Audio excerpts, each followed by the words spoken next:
Sea of Red, it's time for another Fireside Chat, the official podcast of Flames fans.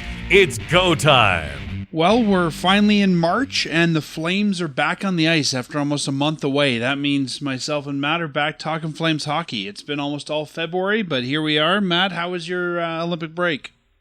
Pretty good. Very productive. Got a lot of stuff done around the house. Did you watch much Olympic hockey? Not really. I was frankly too busy, and the games were on way too early in the morning, so didn't really. The only game that I actually watched in full was the gold medal game. Every other one, I caught parts of it. The Flames are the only team to come back from the Olympics with no medals. But that makes sense because they only had one guy, a fourth liner, who was actually in the Olympics. Yep. Well, since they've come back, the Flames have played 3 games. They've been on their California road trip playing San Jose, LA, Anaheim. They came back from the break and went right to San Jose, and the Flames won this one 4-1. Wolf made 34 saves for the Flames to defeat the Sharks. Kadri scored twice, and Backlund and Zari each had 2 points. What were your thoughts on this game, Matt? Frankly, for most of the season when we played the Sharks, they do not seem to be very good. And, when they're playing other teams, they kind of kick their butt. But when we play them, it's this team should be where we are in the standings alongside us. Do you remember the game on December 16th when they beat us 6-3? They looked really good there. That was the only one this year that they actually looked good. And this one, they had plenty of good shots and such, but, they didn't really seem to have that, next level to put the Flames away. Yeah, that's fair. I think you're right there. They still look to me like a rebuilding team. They're definitely on the upswing, but they definitely look like a rebuilding team. Mm-hmm. I thought this was a pretty good effort for the Flames coming off the break. You and I have seen before when they've taken their 1-week bye-week break that the team looks sluggish afterwards. The team doesn't look like they're ready to go. The team, has looked like they forgot how to play at the high level. I was excited. I thought, wow, they're coming back from the break, and they look like they're ready to go, and we might get an energized Flames team here. The rest of the week tells a different story, but that was my thought on this one. So there's 4 games against these two teams this year, and the Flames have now won the season series 3-1. They beat the Sharks 2-0, 3-2, and now 4-1 in this game. When you have 2 goalies that are from the Bay Area, beating up your hometown team, it's a little extra motivation. I'm not going to lie. I feel that both of them have had strong games against the Sharks this year. That's true. Yeah, they have. And then the next game, the Flames went to LA, take on the Kings, and Forsberg made 29 saves. The Kings shut out the Flames in this one. Obviously, no Flames goals here. What were your overall thoughts on this one? Well, since 1945, there have been a total of 4 games that have had 2 goals or less and no penalties in the game. This was the 4th one. In the entire league or between these two teams? In the entire league. Only 4 times has that happened since 1945. 2 goals or less and no penalties. Wow. Basically, low-event hockey at its finest. This was a boring game for... It was. And it's... Yeah... the Flames getting shut out, it's well, duh. Basically, based on the effort they gave. It was not a good game. I watched the whole game, like you said. It wasn't all that exciting of a game. Not a lot actually happened. And I didn't think either team put in great efforts here. No. Even the goal that Wolf gave up, he stopped the first shot. He stopped the second shot. It took the third shot all in quick succession for one to finally get past him, and there's only so much that he could do on that. If the defense could have cleared it, that game would have been an overtime or shootout game with the 0-0 score. It was what, halfway through the second before we even got a goal. Yeah, not a very good game. Nope, but it is it's the game that we were given, and I guess, not surprisingly, the game that we maybe should have expected, considering LA's coach got fired the night after. Like, even though they got the win, they weren't too happy. No. Well, and frankly, LA, if they want to try and make the actual playoffs, getting that new coach bump that Columbus got, or the new GM bump that Buffalo had, anything will help. And then the Flames played back-to-back, going over to Anaheim the next night. Took on the Ducks and lost 3-2 in this one. Couple lineup changes here. Lomberg was in and Pospisil was out, as well Parekh out and Pahal in, and we had Cooley in net.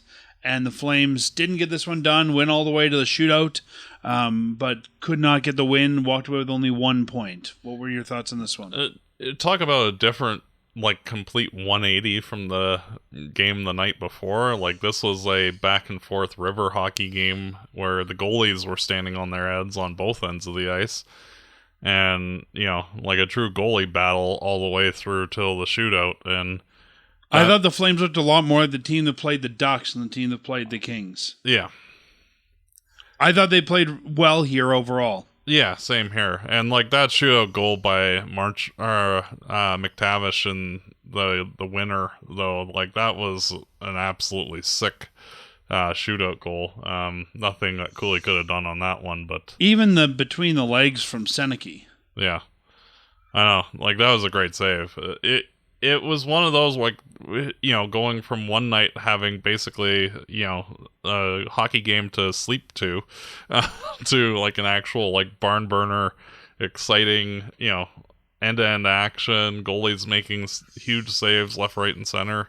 Just odd how the same team can be off one night on the other, and especially on the second night of the back-to-back. Usually there's so much more fatigued on the second night, but it's they expended no energy night one. Yeah, so we're fresh to go. That's right. They got expended on night two. Yeah. So with those now, the Flames now sit 59 games into their 82-game season. They have 24 wins, 28 losses, 7 overtime losses for a total of 55 points. In the West, that puts them 7 out of 10 in the wild card race. So they are way outside with Utah at 66, Seattle at 65. So as we've talked about, there's really no chance of them catching anyone anymore. And of the 16 teams in the West, the Flames are 13th. They have 55 points. Chicago below them at 55, St. Louis 53, Vancouver 43. So at this point, we're probably not going to be the worst in the West, and we're definitely not making the playoffs. It's not going to be the mushy middle we're used to. We'll definitely, I think, be in the bottom 10, but maybe not as low as we were expecting. Well, it also depends. We are only 2 points up on second last with That's true. Both St. Louis and the New York Rangers being there. And if the Flames decide to move on from a whole bunch of pieces over the next week, the Flames could find it hard to collect any points moving forward, let alone consistently. I think, unlike some of those teams that are below us, and the Flames have the goaltending to keep them higher if they wanted to. Yeah. But even then, I don't see the Flames finishing lower than 6th. I think there's a bit of a separation once you get past the bottom 5 in the West and the New York Rangers, and then everybody else. Right now we've got Vancouver at 43, St. Louis at 53, New York Rangers at 53, Chicago at 55, Calgary at 55, Winnipeg at 56, then New Jersey at 60.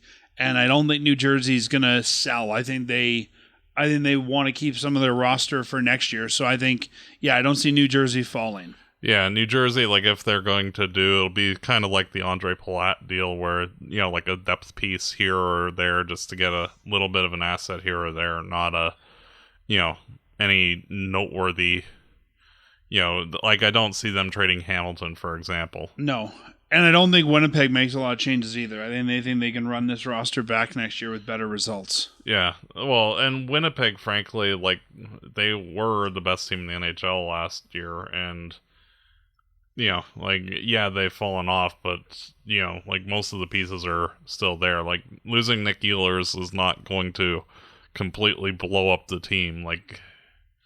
It's a hit, but it's not, the end of the world catastrophic. Oh, no, we don't know how to play hockey anymore. This is still a very good team. It's just, Yeah. Good team on hard times. Yeah. Well, as we're looking at the Flames being near the bottom and talking about their draft and the future there, I think two things of note here. A couple interesting Flames prospects that have been in the news over the break and recently, and guys that maybe are under the radar for a lot of fans. So I thought we'd talk about these. First one is Abram Wiebe. If you're saying, I don't recognize that name, that's because he wasn't drafted by the Flames. He's the 2022 7th-round pick by the Golden Knights. 22-year-old player playing in the NCAA for North Dakota. He was acquired by the Flames as part of the Rasmus Anderson deal. That's why you probably haven't heard his name. But Wiebe has been named the NCHC Defenseman of the Week for 3 weeks in a row now. Quite a, I would say, an accomplishment there. I've heard some people say that, he might be in Hobie Baker contention. I haven't seen a lot of him. He's a big boy. But just knowing that he's had 3 consecutive weeks of that honor, that tells you something about this guy. And I think, Matt, this goes back to what you and I have talked about for so long with the Flames, is that they're just good at scouting, right? I mean, scouting, drafting, finding young guys. Even if he doesn't become, an NHL full-timer, there's some potential here.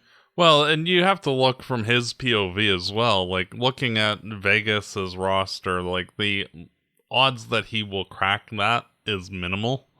Whereas, Calgary, where we're going through a rebuild and like spots are going to be open for young guys, he's probably pushing himself to be the best version that he can be, to try and take that next step because, hey, there is an actual spot that could be open in the NHL if you go up and take it. So yeah, or even a top AHL spot. Yeah. And it's one of those things, like, if he wants to be an NHLer, like, the Flames, and that's true for any young player, like a team like Calgary, where, we're in the wilderness for a while, that, somebody's going to eventually have to emerge as, like, those top-tier players, and, job's open if it's you want it, come take it. Yeah. I mean, if we look at guys that might take an NHL job next year, I think Brstavich probably does. I think Morin takes a step up, but not to the NHL. I don't know Gavin White will still be here. I don't think Grishnikov goes to the NHL. Sissek's probably gone. So that leaves you with what? That leaves you with Miramanov. She's probably gone too. So Morin and Grishnikov are your AHL defensemen. I could easily see Wiebe getting brought into the NHL, into the AHL, but not the NHL next season. Oh, yeah. And, could I see him eventually getting a cup of coffee or even potentially even a cup of coffee at the end of this season? Sure. Just to, entice people to sign, et cetera, because, we've done that in the past where, here you get the last game of the season.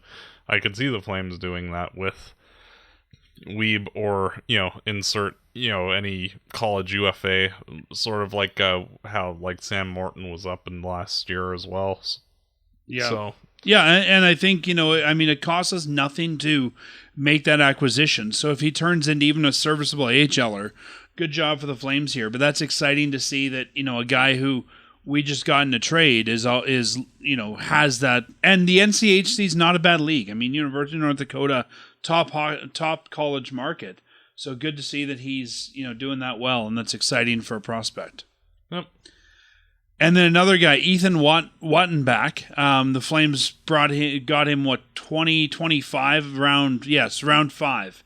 He was their 5th round pick. He's 5'10", plays for the NCAA right now. He played in the USHL last year, and he set a new freshman scoring record in his league. So he's most points by a first year player for Quinnipiac with a pair of goals on Friday.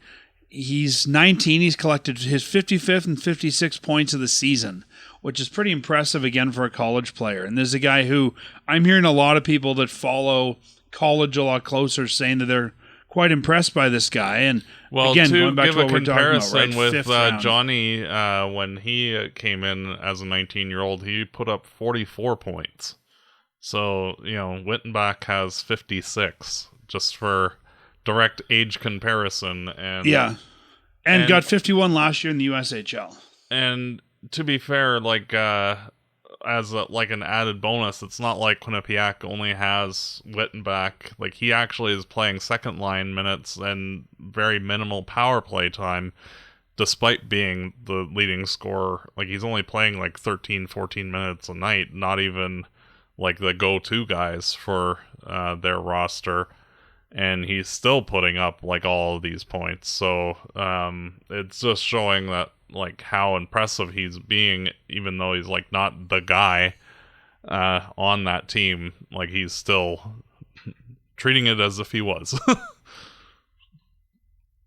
Yeah, and I mean, if you look at the scoring on that team, the next highest is 37 points, and then the only other NHL guy who's getting anywhere near him, or NHL drafted guy, is Christopher Pelosi, who's a Boston prospect at 32 points. So he's definitely run away with that. But you brought up Johnny, a 4th round pick for the Flames, and I don't want to say that Wattenbach will be as good as Johnny, but again, I think the Flames showing us that, and I think this is going to come into a part of our trade deadline discussion here in a little bit, but the Calgary Flames need picks throughout the draft. They can do good things, not just with firsts and seconds and thirds, but I think they've shown us time and time again, give them a pick in any round, and they can turn into something.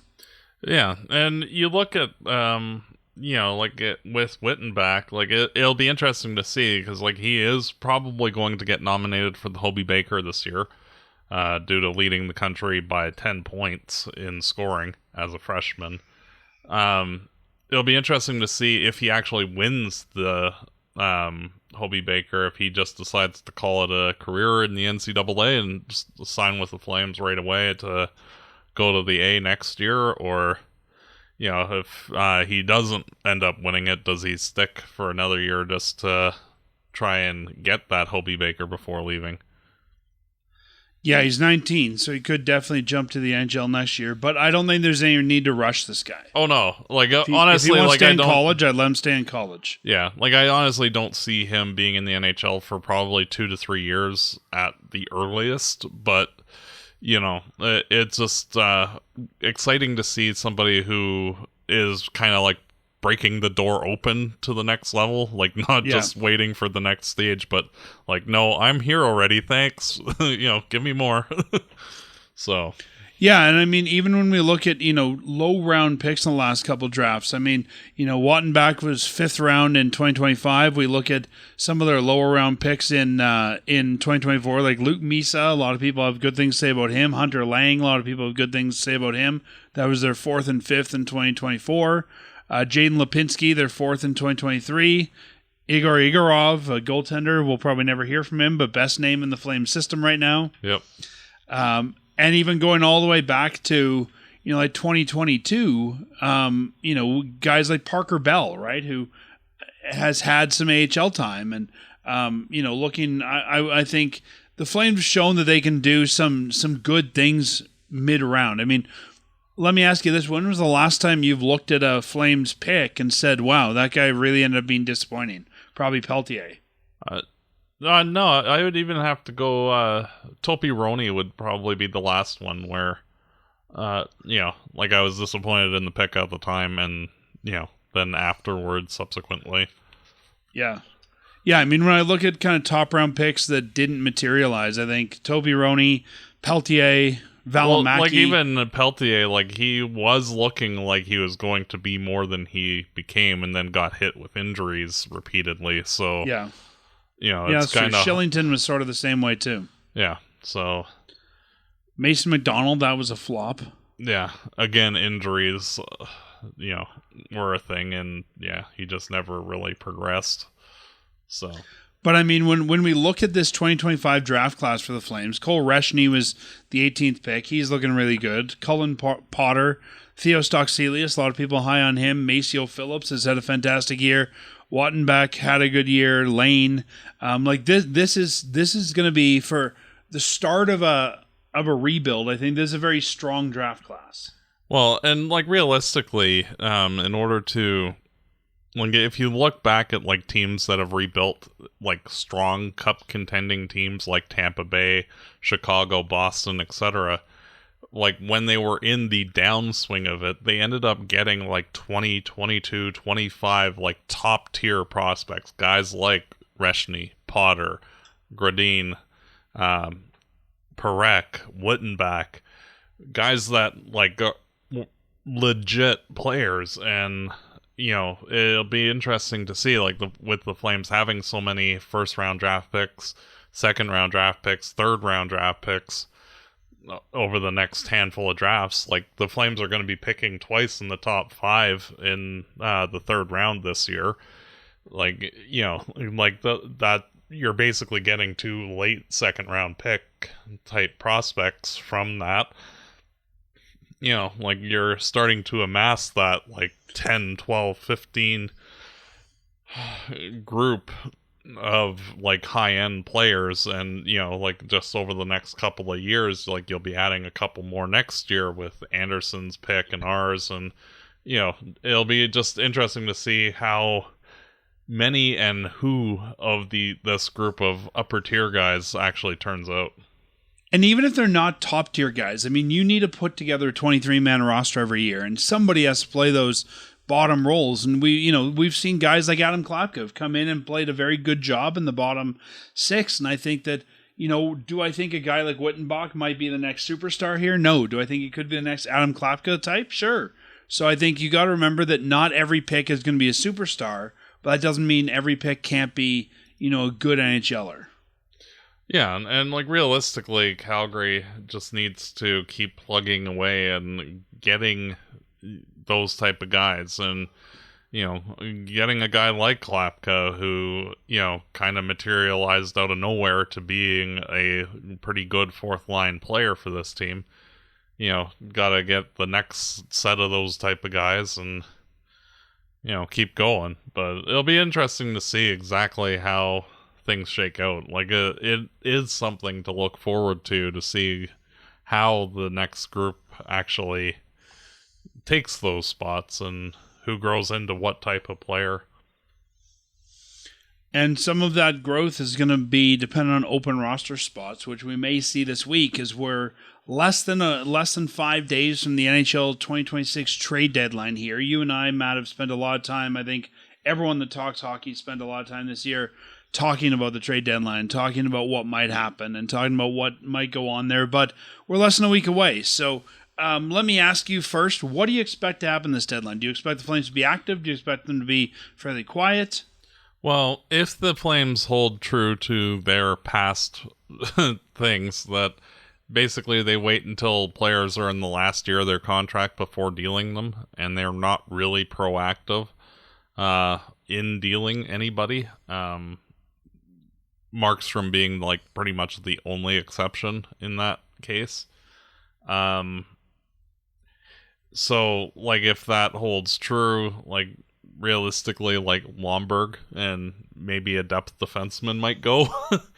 But like, to be fair, like, this is pretty much the best time for the Flames to be selling, because there's only like 5 truly bad teams, and there are 16 to 20 teams that are looking to add things. So either add things or stand pat. Like, I don't think there's going to be a lot of options out there. I think some teams might say, we're just willing to stand pat and see what we got. Yeah. But, like, guys like Kadri and like Coleman are basically what every playoff team is looking to add. And, figuring out a way to make the dollars work, I think, is paramount for this team, because neither one of those guys is on a bad contract. Like, $5 million for Coleman and $7 million for Kadri, for the type of players they are, is actually on the cheaper side, despite having a year and 2 more for Kadri after this one. Yeah, well, let's come back to Kadri, because I have some other thoughts on that. But for me, I think this deadline overall is going to be quiet. I don't think there's going to be the big boom that fans are expecting. Like you said, there's not a lot of bad teams, I think, that want to sell. So I think that there won't be a huge market for big deals. I think you might see a lot of depth deals, sort of the Edmonton deal that we saw today. Yeah, getting Connor Murphy for a second-round pick. So basically they traded 2 second-round draft picks for Skinner for Jari. because Kulak and Murphy are basically the same player. So Yeah, and it looks like Mangiapane now might be on his way to the AHL for them. yeah. Well, hey, good on Andrew for sabotaging from within, I guess. Moldy bread. Yeah. Well, who was it that was mic'd up? I think it was Anderson who said to him, "Hey, you look like shit," because he was wearing the Oilers jersey. So, yeah. Now he's going to say that to Raz when he comes back, because we play them once more. So, I think the Flames might get some stuff done here. I don't. We'll come back to Kadri. I think that the most likely thing that Flames fans will see this deadline, in my opinion, is Coleman going. I think that's the most likely to be seen. Yeah. I think they'll probably end up moving a depth defenseman like Pakal. I don't think anyone's excited by whatever. I think that's why you saw him play against Anaheim. Yeah. Here, he hasn't played very much, so here, you get a front row seat. Yeah, well, and a lot of fans took issue with Parekh not being in the lineup. I don't see any reason not to make that move. I mean, whether Parekh plays this game or not, doesn't really matter. Yeah, like realistically, if you're trying to showcase Pahal to potentially move him, well, so he has to play somewhere, and exactly. One game out of Parech's repertoire is not going to, make any difference, but moving Pahal. And nobody's going to be excited by a Pahal return. No, like at most, like he'll get like a 4th round pick, which is fine, great, awesome, but who cares at the same time? Like, yeah. Like it matters, but it's not like, oh, this is going to alter the franchise. No. Unless, we get another Gaudreau or TJ Brody out of that pick, but, that's a different day and a different draft pick, so. So I'm expecting the Flames to be fairly quiet. I'm expecting no more than 3 trades here, and outside of Coleman, I'm expecting if they do anything, it's depth stuff. Yeah, I would kind of hope that they just offer Lomberg an extension and keep him instead of trading him. The only thing I could see them doing is doing the Olli Jokinen thing where you trade him with the wink, wink, nudge, nudge that he's coming back in the offseason. Yeah. That could very well be. I mean, if Ryan Lomberg wants to help the Flames and there's an offer for him, that might be the way to go. He's said a number of times, including just recently, that he loves Calgary, he wants to stay here. I mean, the one thing this team is going to be short on if they start moving veterans is leaders. And that's why I'd like him to be re-signed. Like, if you move a Kadri or even a Uyghur or a Coleman, like you're starting to take big chunks out of that leadership group. And with Huberdeau not being there, it also makes things a little bit difficult, like especially like it basically becomes, okay, it's Backlund and who? Yeah. Yeah, and I mean, if your guy wants to be here, especially when you're going through a rebuild or a rebiggle or whatever we're going through, you want to keep that guy here. So if Lomberg gets traded, I expect him to come back in the offseason. That's just, I have no insider knowledge, but he said he wants to be here. I don't see why he wouldn't. But I wouldn't expect him to get dealt for, if he does, much of it. Like, it might not even be worth it for whatever the Flames are going to get. Yeah, and like realistically, the Flames fans need somebody to cheer for, and he's kind of become a fan favorite amongst everybody because of his personality inside the locker room and on the ice being just ridiculous. So that's a big deal. And when you're if I was Conroy, I wouldn't even entertain trading him unless I kind of had a deal signed for next year that I could just fax in July 1. Yeah. I'd say, hey, do you want to help us out? Do you want to do us a favor here? We can get a pick if you're willing to go on an extended vacation for a month and a half or, 2 months or however long it ends up being to whoever wants you. We will bring you back. We'll give you the same money or whatever they agree on. Sign here. We'll see you July 1st. Yeah. But if he says, I don't want to, I think you would keep... I mean, he doesn't have any no-trade protection, but for the leadership kind of guy he's at, if he says, no, I don't want to do it, I don't think you move him. No. I think there's value to keeping him there, and I don't think the return is going to be all that great. Coming back to a couple names here. It's much like, with Lomberg, it'll be the same type of return as Pahal, like a 4th, 5th round pick. Like, yeah. Again, is that going to be franchise altering? No. No.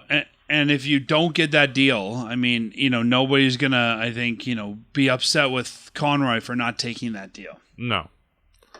Looking at the big names here and who might move, I think Blake Coleman, who's on a $4.9 million this year, playing great hockey, and $4.9 next year, I could very well see the Flames move that deal. I think that's a very manageable deal. Yeah, that is such an easy trade to make. Like, anybody who wants a, perennial 20-goal, 40-point guy who is a great two-way player, excellent defensively, makes his line mates better just as much as Backlund does, has won a Stanley Cup. It's like, what the hell more do you want?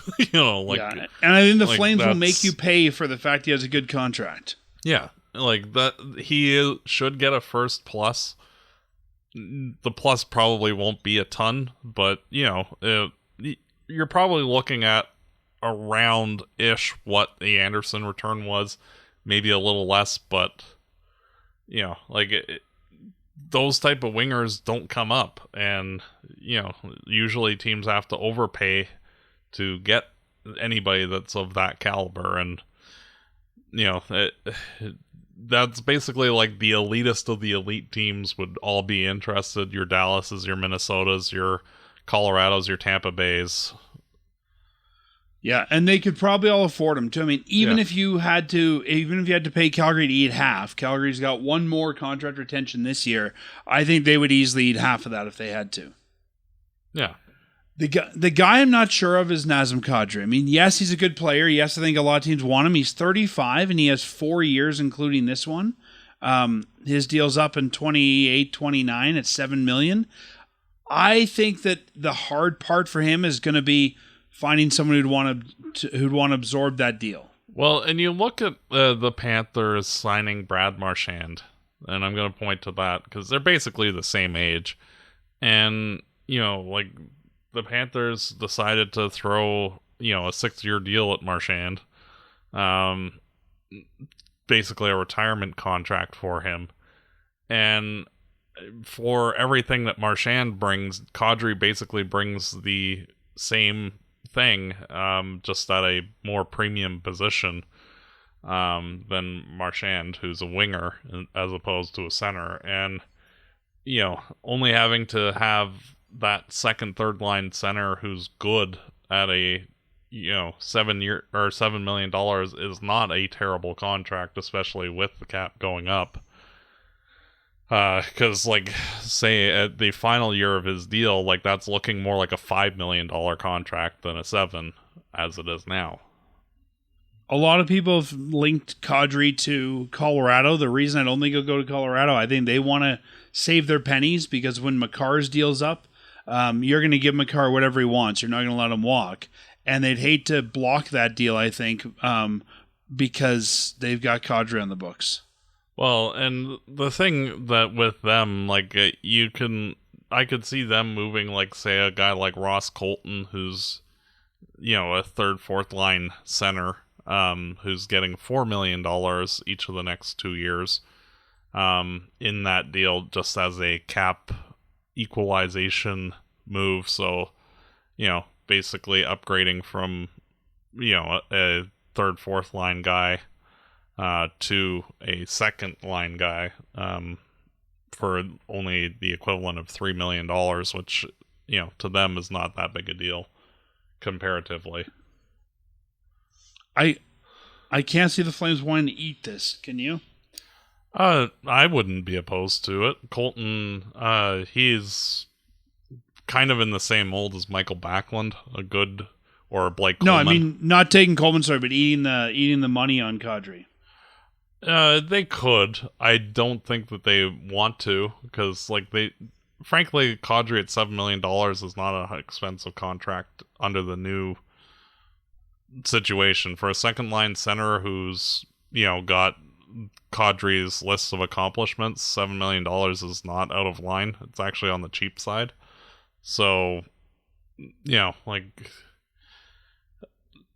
I can understand why Calgary wouldn't want to retain. They probably are happy to eat a contract, like, say, Colton in this example. Yeah, I think they'd take a contract back. I don't think they're going to want to absorb that money for 3 years, though. No. And if so, like, if they did eat part of that contract, it'd be like, oh, we'll take $1 million off of that. We're not gonna there's no way they're doing half, which is 4 or 5 in my opinion. No. Like, No, because give me an extra first or two if you're gonna get me to yeah, eat like that much. if you want me to eat that much money for that long, it's gonna cost you. Yeah, like we're the first plus a good prospect for Kadri is the baseline and an additional first to eat the contract. Like that, you know, because it's 3 years of like, here, we're giving you $10 million. You know, you're gonna pay for that. Yeah, I mean, never say never, but I don't think a team would want to pay Calgary what they'd want to eat that. No, and that's why I figure that like taking a guy like Colton, just as an easy example from Colorado, you know, and you can insert that equivalent guy, you know, depth guy who's getting overpaid from any of the contending teams. You know, it makes sense if, you know, that team's looking to upgrade that.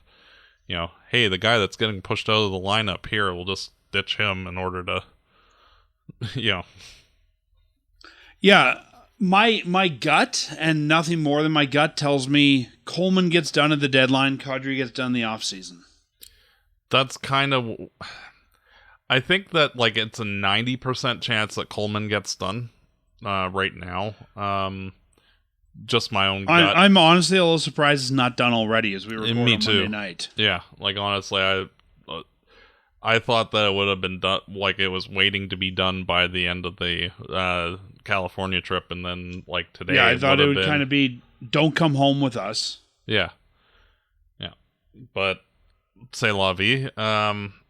Unless he's going to Dallas and he just goes home with them on tomorrow night. Yeah. Watch him come out of the other team's dressing room instead. You know, trade will be made minutes before where he's dressed for the Flames and then go down the hall and get redressed. Yep. You know, but yeah, I think that if I was going to bring in Kadri long term, if I'm the kind of GM that would want him in, I think I would really want to see, yes, he's good, and yes, he's, I think, worth the value, but I'd probably also want to say, what could I get in the UFA market for potentially cheaper? Yeah. Well, and you look at a team like Colorado who, you know, has won a Stanley Cup with him on their lineup. Mm-hmm. Like, they know exactly what he brings inside the locker room and out. So, you know, like, that's why I would assume that, like, if he gets dealt, it'll be there. Just because it's like, well, duh, we know exactly everything about this guy, so there's no uptick on that. It's just like, okay, we plug and play, and there you go, have fun. Yeah, and I mean, well, some people thought Toronto was a destination. I don't think they're adding at the deadline. They're not. They're not going to bring Kadri in. No, they're done. Like, if anything, they're done for a couple of years. Like, this is a team that's going to have to strip it back to the studs, I think. Yeah, like they're. Yeah, I don't really see any way that Toronto.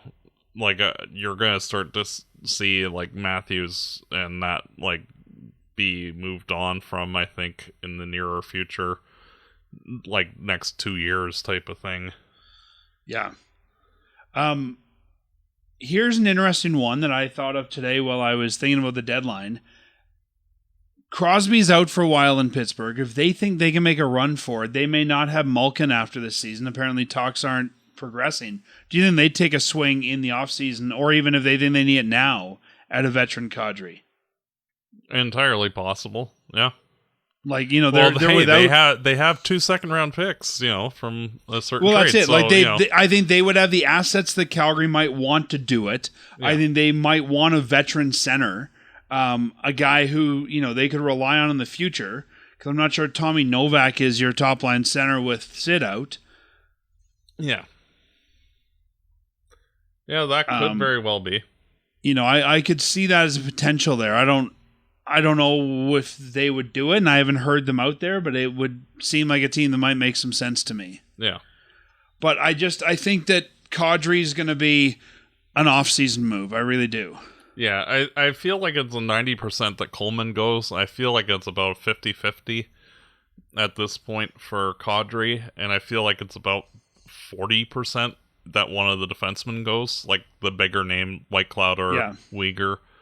I'm also wondering if I'm in the market for Kadri. I'm probably also in the market for a guy like Robert Thomas, and like it feels like there might be more attractive options if you're willing to part with the deadline price. Well, and that's the thing, like the difference in price tag for like Robert Thomas, like that's going to be a hefty package. What Kadri would bring, like or even a Braden Shen. Yeah. So it's one of those things where, frankly, it's hard to say. And, like I'm sure that like all the teams have like their own lists of preferences and I think that like as we get into tomorrow and the next day that like you'll start to see like that Connor Murphy deal, like things just starting to actually finalize. And like once one of the pieces go, I feel like you'll probably see, like everybody start to make panic moves after that. My guess, Matt, is I think Coleman's on the top of some lists. Like if we were in the war room for all these teams and looking at their boards, I think that you would probably have Coleman at the top of some of those boards. I think Kadri is probably a second or third choice for most of these teams. And I could see it getting to the point where... the only team that I could see Kadri being number one is Colorado. Me too, just because of the fit and familiarity. And I think that it might get to the point where everyone waits for the shoe to drop before they go after Kadri, and then you just run out of time. And we've seen stuff like that at the deadline before. Yeah, Mike Camilleri, for example. Yeah, exactly. Or, everybody was focused on the other things, and yeah. Yeah, and I mean, the Flames need bodies. Like, to me, there's no... If the Flames retain him even till the offseason, there's no harm in that. No, and... is the price tag going to be any different for what you get from Kadri now via the deadline or the draft? No, like it's going to be slightly a different package, but depending on what assets get moved, but it's basically and there might be more thing. Teams that are in on it in the offseason after they realize, hey, we didn't have the horses we thought we did. We need a veteran. Yeah, aka Florida. Just for an example. Or I could see, let's just say that, I don't think it'll happen, but let's say Ryan O'Reilly or Stamkos leaves, Nashville. I could see them wanting to replace one of those guys with a veteran. Well, and the thing is that with Nashville as a thought, like, they're not actually that far out of a playoff spot themselves.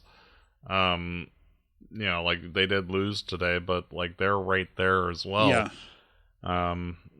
They're 3 points out of the second wild card, 4 points behind Utah. So, like, and the Oilers. So it's not a huge drastic climb for them to go up that 4 points. So it might entirely be possible where you would see them maybe try to add the only thing like I Kadri think to... Yeah, I just don't know if they'd want to give up the assets. And that, well, how would you say with Nashville specifically being kind of an older team, they're kind of in that, well, hey, we'll win until we're dead, basically. And... Yeah. Yeah, I don't know. I don't know. They seem like a team who likes their draft picks, and I'm not sure they'd want to part with the picks. Yeah. We'll see. I think Coleman definitely gets done. I think you'll probably see one depth move, be it a forward like Lomberg or a defenseman, and I think that'll probably come in right before the deadline. A name you've mentioned a few times, Mackenzie Weegar, and I don't know what I don't see Weegar moving at the deadline. Yeah. If Weegar moves, he's not having a great season. It's sort of like Raz last year, and everyone said move him, and he wasn't having a great season. I think you're selling low on Weegar if you sell him with the deadline. If someone blows your socks off, you take it. But Weegar has a full no trade. I think if you're going to explore it, you're going to explore it at least at the earliest in the offseason. Yeah. And how would you say, with Weegar or Whitecloud, like, it just depends, like, if the return is there, like, say everybody who negotiated for Anderson's like, well, hey, Weegar's basically as good. Or Whitecloud, we could use that strong defensive defenseman. it'll be interesting to see how all of that shakes out. I don't think there's any real rush on that front, but No. the necessity also to start creating some spaces on the back end is starting to get more urgent as we progress. Like Brusevich and Parak both need to play like 82 games next year. Like they need to be full-time NHLers, and like that. You already have Ball, you have those two guys. Like there's not really a need for much beyond that, and like as we get more guys coming up, like it just makes things a little bit tighter and harder to find ice time for everybody. White Cloud has already become a huge part of the Calgary community. I've seen him doing a lot of things with the Aboriginal communities around here and things like that. Like he's jumped right into what they expect a Calgary Flame to be.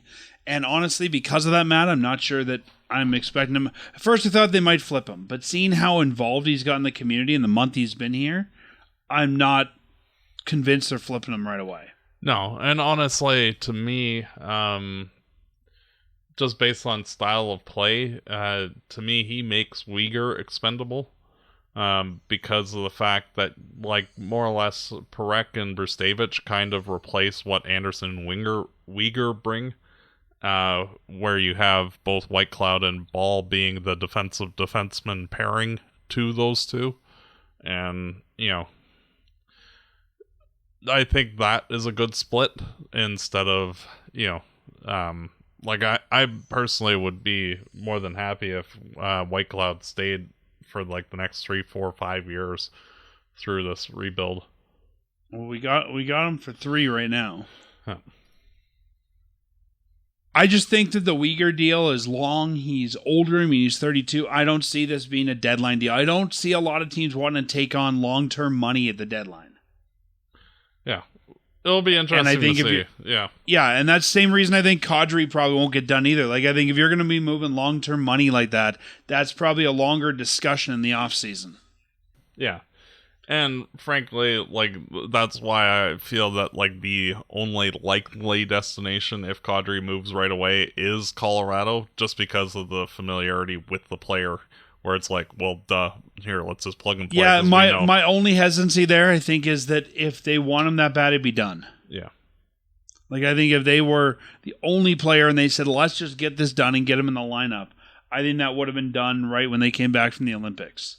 But, I mean, Colorado's got $10 million of cap space at the deadline. They've got the money to do it. Yeah, I don't know. It would be... Calgary has $44 million of deadline cap space. So a lot of... They can get anything they want. Yep. But overall, I'm expecting it to be, I think, for Flames fans, I would say a slow deadline, but a deliberate deadline. I mean... I don't know what I think the deadline's been overhyped by the NHL media and fans. And, we see these 8, 9, 10-hour TV marathons where they're not doing anything all day. I think it's kind of silly what it's become. Yeah. Well, and especially like now that the rules are different where you have to be cap compliant in the playoffs as well. That's definitely going to slow things down, yeah. And unless you have situations like Huberdeau being out or like Tyler Seguin with Dallas where like he's just done for the year period. Like I don't see that many teams being able to do any shenanigans around that. I think it's going to be a very slow day for all the teams. And I think for Flames fans, I think just brace for that. I think the Flames probably will make a move, maybe 2. If I had to pick over/under on 2, I'd say under. But I think, like honestly, to me, like I'm going in with the expectation that one or both of Hanley and Pahal get moved, and that's it. Like that, I think they keep Lomberg. I think Lomberg stays for the. Basically the person that he is, and that's it. Like, well, and you lost one of your A's already in Anderson. If you lose another one with Coleman, plus you've got Huberdeau out, like you need a veteran to wear the A or not, just to be a leader. Yeah, because it's like, who else is left? Like, do you throw NA on White Cloud or Ball? Like, Yeah, well, I mean, White Cloud is the next most kind of, tenured guy with a cup. And then you've got, Joel Hanley's the oldest guy, but I wouldn't say that he's the leader. Matt, what would be a disastrous deadline for you? If we talk next week when we do our show and we look at this and you say, wow, such and such didn't happen or did happen, I'm disappointed in Conroy, what would that be? basically, if they sit on their hands and do nothing, I think that's the only way to fail the deadline. Like, even if you make, like, the token moves of, like, the Hanley Hall type thing, you have to have some forward momentum, and it's like, well, if you basically stand pat with Coleman and Kadri on the team next week, it's like, so you're not willing to sell to get bad in order to get good draft picks to get good, and yet, it's like, what the hell are you actually doing? Like, you can't even fail properly. Like, you know what I mean? Like, the team needs to actually suck in order to get good. And it's like, oh, well, we're currently like 4th or 5th, and if we don't sell off and other teams in our neighborhood do, like, okay, good, we're picking 6th overall again. And it's like, are we ever going to actually get anything good at any point? And it's like, you're just stretching out the pain that the fan base has, if you're not doing something more than just the baseline, which has been their default for years now. It's like, okay, if it's an expiring contract, sure, we'll move you. Other than that, no. And it's like, they need to kind of get a little bit more proactive. For me, one of Coleman or Kadri has to be moved. If we talk next week after the deadline and Coleman and Kadri are both here, I think that we've screwed up the deadline. Like, I think Coleman right now is the biggest asset they can move. And I think if you don't move it, you're leaving assets on the table coming back. I think if both those guys are here, it says a lot about what the Flames think that their future is. And they're not willing to invest in, like you said, getting bad or getting younger or whatever you want to say here. I think you've got to move, if nothing else, for a statement. But I don't think those guys will ever be worth more. They're both getting old, and I don't think they'll be worth more than they are right now. Yeah. Like I said, I want to move them for the sake of moving them. We've talked about this a number of times this season. But I think one of them has to be moved. Yeah, for sure. Like, if all we see is, oh, we moved Pahal and we got a 5th and deadline's over, I'm disappointed. Yeah, like, it's like, oh, cool, so we traded the bare minimum of Anderson and a depth defenseman. Woo. Yeah. Like, it's like, was anybody actually home there to, answer the phone calls at all? Or, like, what are you actually thinking, guys? Like, the phone got disconnected to the dome. They were trying to reconnect it over the New Scotia place. Yeah, like, if it gets to that extent, like, how'd you say, we'll be having a conversation next week. It'll be You'll be saying that Daryl Sutter episode. should come in to be the GM here. No, not. He was good as a coach, not as a general manager. He was a terrible GM. No. I would trust either of us over that. Like, I would trust ChatGPT over him at this point. Yeah. Great coach. No. do you remember that show Deal or No Deal where they had the mysterious banker? That's what the Flames need. It's just ChatGPT if it's not Conroy. And it's like, well, let's call upstairs and see if we can get the trade done. Yep. Howie Mandel says, we have a deal. Yep. Press this button if you want to take Coleman for a first. I need another 5th. Like, right now I have faith in Conroy, but if one of those two guys isn't dealt, then I start to question that faith. Well, yeah, and it's like, basically, like, right now, with where the organization is, you have one job, and that is to kind of tear it down a bit more, let the young guys play, get draft picks and prospects, free agency, maybe sign a veteran guy like Toffoli, how San Jose did, and, like cobble together a team next year, be bad, let the kids grow and learn, and, enjoy your good draft picks next year because you're going to suck, and, let it rip. And not just next year. You're going to suck for a couple of years. Yeah, but like if the more that you stutter step, like the more things just take longer. And like honestly, like if the Flames pull the Band-Aid off and just do it. Like if the Flames didn't have that season in 2014-2015 where they unexpectedly made the playoffs, the Flames might have actually become a cup contender after that. Like if they had been a bottom feeder that year and got, Kachuk the following year and, not dealt another draft pick for, guy from my Islanders. Anyhow, the defenseman with the bad pick.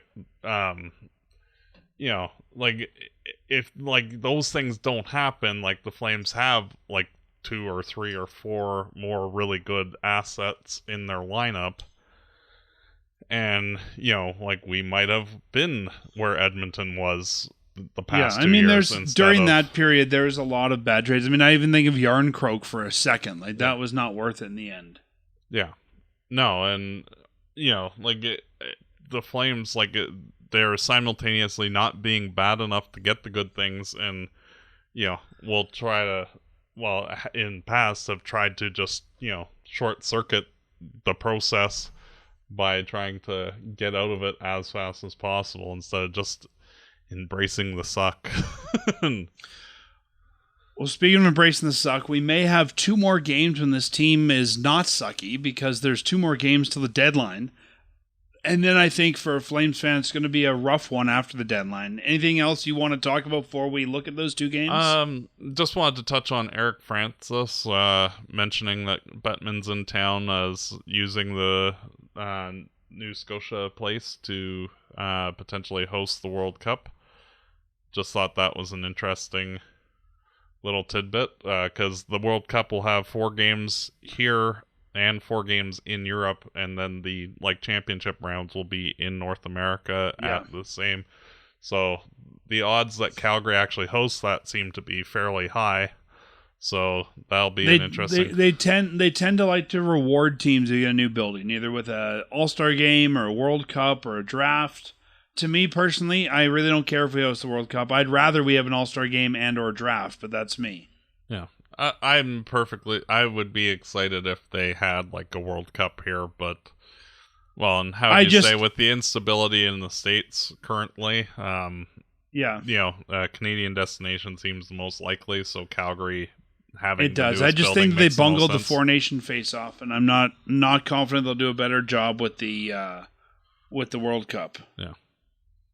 But we've talked a lot about our thoughts on best and stuff like that. And at least this one will be like an 8-team tournament instead of a 4-team tournament. So at least it's a step in the right direction.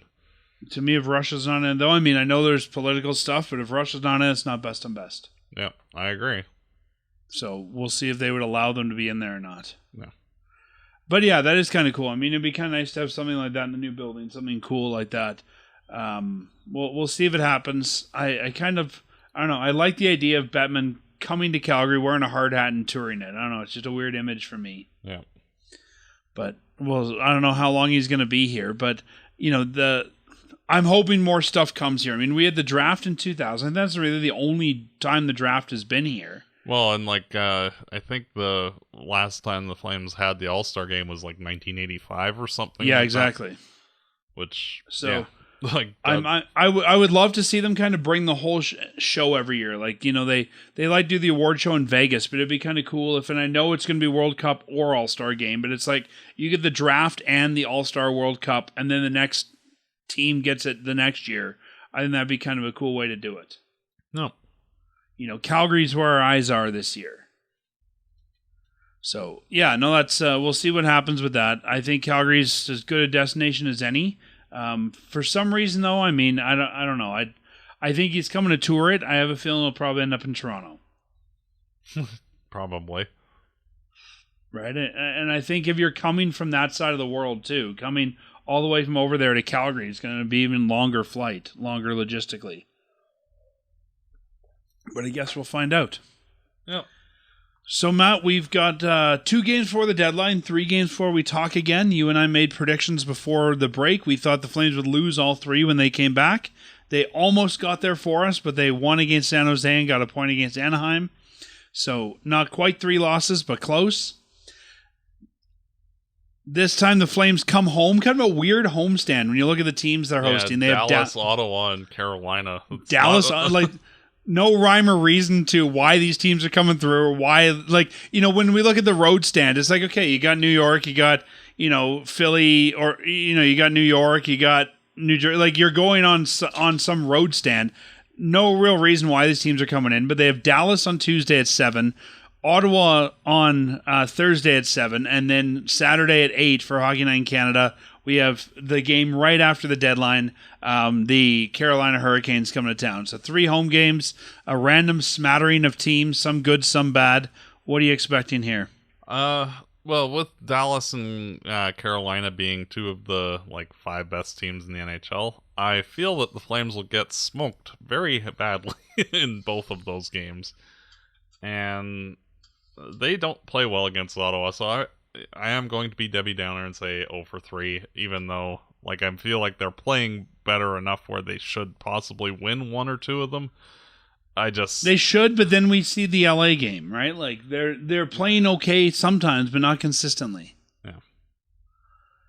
I have a feeling the Flames lose to Dallas. I think Dallas is on a roll. Dallas is ready to go. Calgary has all their guns in the lineup right now. But I think that Calgary will fall to Dallas. I don't know about, and I think part of these predictions depend on when Calgary loses a piece from its lineup. If they lose Coleman on Friday, they don't win against Carolina. If they lose a piece before Ottawa, I don't think they win that one. But assuming they keep all their guys till Friday, I'm going to say they lose to Dallas. I think they can find a way to muster a win against Ottawa. And then I think a devastated Calgary team and a potentially boosted Carolina team, because I think they might be buying something. I think that they'll probably lose. Well, there. and this might be a week where you have Coleman going to the one and Kadri going to the other. Just swap in dressing rooms and just come pick them up. Yep. We won't do delivery. You got to pick them up. Yep. Yeah, I mean, it could be. Pay for airfare. That's going to cost you an extra 5th. Yep. You want us to pay for the airfare? 5th round pick. You want to pick them up when you get here? Fine. We won't take the 5th. Yep. That sounds like a weird Brian Burke conditional. That if we can get him on a WestJet flight direct tonight, we get the 5th. If not, it's a 7th next year. You have to put some weird conditions on those. If you pick them up before we got to close the dome on Saturday, we'll give you the 5th. If not, we're going to have to take the 7th because we got to keep someone here. Yep. I think Calgary's going to beat Ottawa. I think the other 2 will probably get blown out. And I think either way, I think Calgary loses for sure to Carolina, because I think Calgary's going to have a very depleted lineup going into that one. Oh. Who gets called up? I don't know, and we'll talk about next week. But I think it depends who gets traded. Yeah, I think that you might see certain players getting sent down before the deadline, just to Gradine, so that way he's eligible for the playoffs. But didn't all of our guys that needed to be sent down to be eligible get sent down during the Olympics? I'm not sure exactly if it has to be as of the trade deadline or if they did something different this year. I think for those young guys, they just had to be down before the break. Yeah. So we'll see.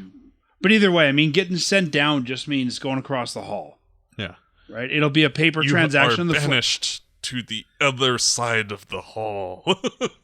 Not even the other side. I think the rooms are on the same side of the hall. But yeah, because the other side of the hall is the ice. Oh. So, and I think the league has a deal now. You can't paper transaction these guys, but even if, let's say, the Flames don't play on deadline day, even if they quote unquote send them down Thursday after the Ottawa game, right? I think they have to technically remain in the AHL overnight now, if I remember correctly. Yeah. So you send them down Thursday night, you wake up Friday, they're still down there. Even if you keep them down there for, whatever reason, if they need to be down there after the deadline, bring them up Saturday morning. Yeah. Gritting's back in your lineup. Oh no. Welcome back. The Flames can easily do that, right? Of just, we're going to pay, quote unquote, paper transaction you, but even if you have to report to the team for a day, fine. We keep you out of practice on Friday. Yeah. Big practice a wind sport instead of the dome or whatever that looks like. Yep. So I think that would be easy to do if they needed to. Yep. Well, Matt, we will have, a happy deadline, whatever that looks like for the Flames, and we will talk to you next weekend after the deadline when we'll see who is or is not wearing a Flaming C. And as always, go Flames go, whether you stay or you go. Fireside Chat is hosted by Dan Stevenson, co-hosted by Matt DeBorg. This episode produced and edited by Peter Marino. Fireside Chat is licensed under Creative Commons license. For full license details, visit firesidechat.ca.